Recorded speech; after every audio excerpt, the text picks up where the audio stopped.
வாழ்க வளமுடன். ஓம் நமச்சிவாய. அனைத்து தமிழ் உள்ளங்களுக்கும் வணக்கம். நாம் இந்த பதிவில் பிறக்கப் போகும் ஏப்ரல் மாதத்திற்கான சுப மற்றும் அசுப பலன்கள் என்னென்ன என்பதனையும், அசுப பலன்கள் ஏற்படுமாயின் ராசிக்காரர்கள் செய்ய வேண்டிய பரிகாரங்கள் என்னென்ன, வழிபட வேண்டிய தெய்வம் யார் என்பதனை பற்றியும் விரிவாக காண்போம். உங்கள் வாழ்வில் வளமும் நலமும் செல்வ செழிப்பும் பெற்று வாழ்வில் உயரிய நிலையை அடைய எல்லாம் வல்ல இறைவனை வேண்டி விரும்பி கேட்டுக்கொள்கிறேன். நிகழும் ஸ்ரீ மங்களகரமான சோபகிருது ஆண்டு பங்குனி மாதம் 19ஆம் தேதி திங்கட்கிழமை அன்று சப்தமி திதியில் மூலம் நட்சத்திரத்தில் வரியான் நாமயோகத்தில் அமிர்தயூகம் கூடிய நன்னாளில் இந்த மகத்தான ஏப்ரல் மாதம் பிறக்கிறது.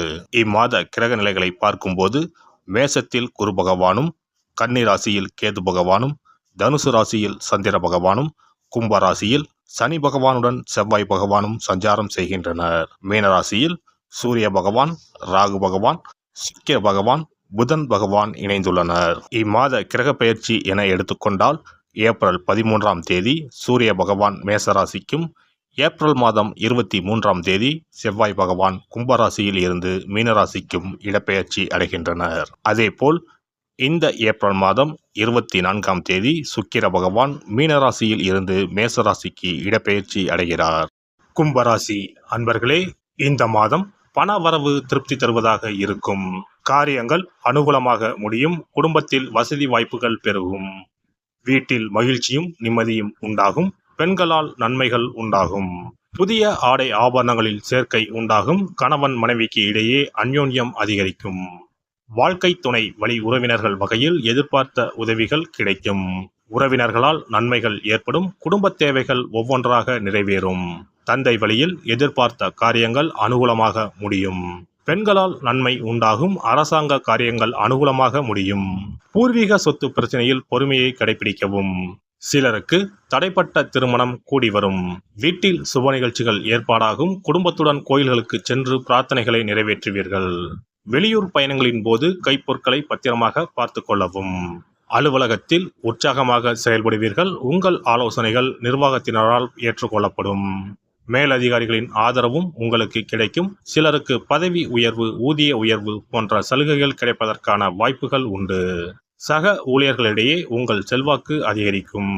தொழில் மற்றும் வியாபாரத்தில் லாபம் அதிகமாக கிடைக்கும். சக போட்டியாளர்களின் மறைமுக எதிர்ப்புகளை முறியடிப்பீர்கள். பங்குதாரர்களுடன் இணக்கமான சூழ்நிலை ஏற்படும். ஆனாலும் வியாபாரத்தை விரிவுபடுத்தவோ அல்லது புதிய முதலீடு செய்வதையோ கண்டிப்பாக தவிர்க்கவும். குடும்பத்தை நிர்வகிக்கும் பெண்களுக்கு மகிழ்ச்சி தரும் மாதமாக இருக்கும். குடும்பத்தில் உங்கள் ஆலோசனைகள் மற்றவர்களால் ஏற்றுக்கொள்ளப்படும். உறவினர்களும் உங்களுக்கு உதவியாக இருப்பார்கள். அக்கம் பக்கத்தில் இருப்பவர்களால் அனுகூலம் உண்டாகும். வேலைக்கு செல்லும் பெண்களுக்கு எதிர்பார்த்த சலுகைகள் கிடைக்கும். கலைத்துறையினருக்கு பிரச்சனைகள் குறையும். பேசி எடுக்கும் முடிவுகள் நன்மை தரும். அடுத்தவர்களுக்காக எந்த பொறுப்பையும் ஏற்காமல் இருப்பது நல்லது. வழக்கத்தை விட கூடுதலாக உழைக்க வேண்டியிருக்கும். பொருள் வரத்து கூடும். பயணம் செல்ல நேரலாம். அரசியல் துறையினருக்கு வீண் அலைச்சல், காரிய தாமதம் போன்றவை ஏற்படலாம். புதிய முயற்சிகளை தள்ளி போடுவதும் நல்லது. காரிய அனுகூலம் ஏற்படும். உணர்ச்சிகரமாக பேசி மற்றவர்களை கவர்வீர்கள். எல்லாவற்றிலும் எதிர்பார்த்த நன்மைகள் உண்டாகும். பணவரத்து கூடும். மாணவர்களுக்கு விளையாட்டில் ஆர்வம் உண்டாகும். பாடங்களை கவனமாக படிப்பது முன்னேற்றத்திற்கு உதவும். நட்சத்திர பலன்கள் அவிட்டம் 3, 4ஆம் பாதம். இந்த மாதம் தொழில் வியாபாரத்தில் ஈடுபட்டு இருப்பவர்கள் கூடுதலாக பணியாற்ற வேண்டும். ஆர்டர்கள் கிடைக்க அலைய வேண்டியிருக்கும். பணவரத்து இருந்தாலும் கொடுக்கல் வாங்கலில் கவனம் தேவை. உத்தியோகத்தில் இருப்பவர்கள் கவனமாக செயல்படுவது நல்லது. புதிய பதவிகள் தொடர்பான விஷயங்கள் தாமதப்பட்டாலும் பொறுப்புகள் அதிகரிக்கும். சதயம் நட்சத்திரம். இந்த மாதம் குடும்பத்தில் இருப்பவர்களை அனுசரித்து செல்வது நன்மை தரும். வாழ்க்கை துணையின் உடல் நலனில் அக்கறை தேவை. சிறிய விஷயங்களுக்கும் கூட கோபம் வரலாம். அதனால் உறவினர்கள் நண்பர்களிடம் கவனமாக பேசுவது நல்லது. விபரீத ஆசைகள் ஏற்படலாம். கவனம் தேவை. பூரட்டாதி 1, 2, 3ஆம் பாதம். இந்த மாதம் பேச்சின் இனிமை, சாதுரியம் இவற்றால் எடுத்த காரியங்களில் சாதகமான பலன் பெறுவீர்கள். உங்கள் பொருட்களை கவனமாக வைத்துக் கொள்வது நல்லது. பரிகாரம்: சஷ்டி கவசம், சண்முக கவசம் பாராயணம் செய்து முருகனை வழிபடுவது காரிய தடைகளை நீக்கும். எதிர்ப்புகள் நீங்கும். அதிர்ஷ்ட தினங்கள் 28, 29, 30.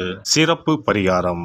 கடன் சீக்கிரம் அடைபட செவ்வாய்க்கிழமை இந்த எளிய பரிகாரம் செய்யுங்கள். முருகப்பெருமான் உடனே ஓடி வந்து உதவுவார். செவ்வாய்க்கிழமை அன்று சில எளிய பரிகாரங்களை செய்வதால் விரைவில் கடனை அடைத்து விடலாம் என நம்பப்பட்டு வருகிறது.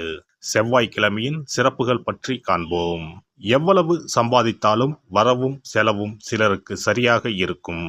சேமிப்பு என்பது உப்புக்கும் இருக்காது. ஆனால் சிலருக்கு வரவை மீறியும் அதிக செலவுகள் ஏற்பட்டு கடன் போன்ற பிரச்சனைகள் வந்துவிடும். இதனால் நிம்மதியாக வாழ முடியாமல் திணறுவர். இந்த மாதிரியான பிரச்சனைகளுக்கு தீர்வுகளை முருகப்பெருமான் அருள்வார். அவருடைய வழிபாட்டிற்கு ஏற்ற தினம் செவ்வாய்க்கிழமை. செவ்வாய்க்கிழமை அன்றைய நாளில் கடன் பிரச்சனைகள், பணி தொடர்பான பிரச்சனைகளை நினைத்து முருகனை வழிபடலாம். செவ்வாய்க்கிழமை அன்று நல்ல செயல்களை தொடங்க ஏற்ற நாள் இல்லை என்பது பாரம்பரியமாக நம்பப்பட்டு வருகிறது.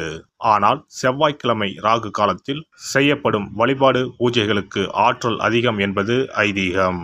செவ்வாய்க்கிழமை அன்று வரும் ராகு காலத்தில் அம்மன் துர்க்கைக்கு எலுமிச்சை தீபம் ஏற்றி வழிபாடு செய்தால் திருமண தடை விலகும். எப்பேற்பட்ட பிரச்சனையாக இருந்தாலும் உடனடியாக தீரும் என்பது ஐதீகம். அதே போலவே துர்க்கை அம்மனுக்கு ராகு காலத்தில் எலுமிச்சை மாலை போட்டு வழிபாடு செய்தால் நல்ல வேலை கிடைக்கும், நம்முடைய கடன் பிரச்சனைகள் தீரும் என ஆன்மீக பெரியோர் கூறுகின்றனர். செவ்வாய்க்கிழமை அன்று செய்ய வேண்டிய பரிகாரங்கள்.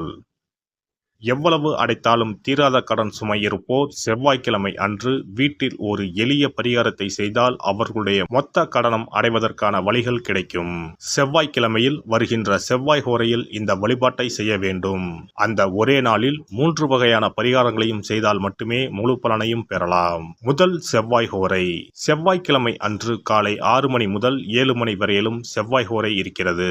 அப்போது பாசிப்பயிறு அல்லது பச்சை பயிறு ஆகியவற்றில் ஏதேனும் ஒன்று வெல்லம் போட்டு பாயாசம் செய்து பூஜை அறையில் சுவாமிக்கு படைக்க வேண்டும்.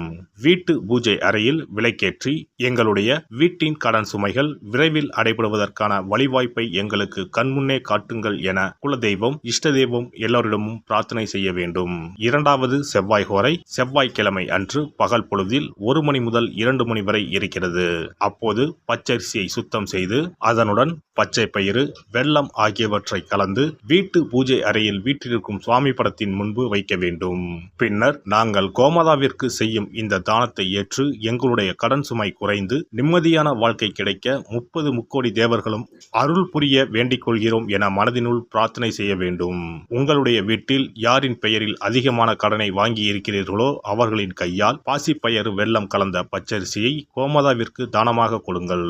பசுமாட்டிற்கு இந்த தானத்தை செய்த பிறகுதான் அன்றைய தினம் பகலில் உணவு சாப்பிட வேண்டும். ஒருவேளை நீங்கள் பணிக்கு செல்பவராக இருந்தால் காலையில் இதையெல்லாம் தயார் செய்து கையில் எடுத்துக்கொண்டு சென்று விடுங்கள். உங்கள் மனதிற்குள் எல்லாவற்றையும் பிரார்த்தனை செய்துவிட்டு பணியிடத்திற்கு அருகில் உள்ள பசுமாட்டிற்கு வழங்கலாம். மூன்றாவது செவ்வாய் ஹோரை. மூன்றாம் செவ்வாய் ஹோரை செவ்வாய்க்கிழமை அன்று மாலை 6 மணிக்கு மேல் வரும். அப்போது உங்கள் வீட்டு பூஜை அறையில் ஒரு நெய் தீபத்தை ஏற்றுங்கள். நீங்கள் வழக்கமாக ஏற்றும் தீபத்தினை தவிரவும் மற்றொரு அகல் விளக்கில் நெய் தீபம் கட்டாயம் ஏற்ற வேண்டும்.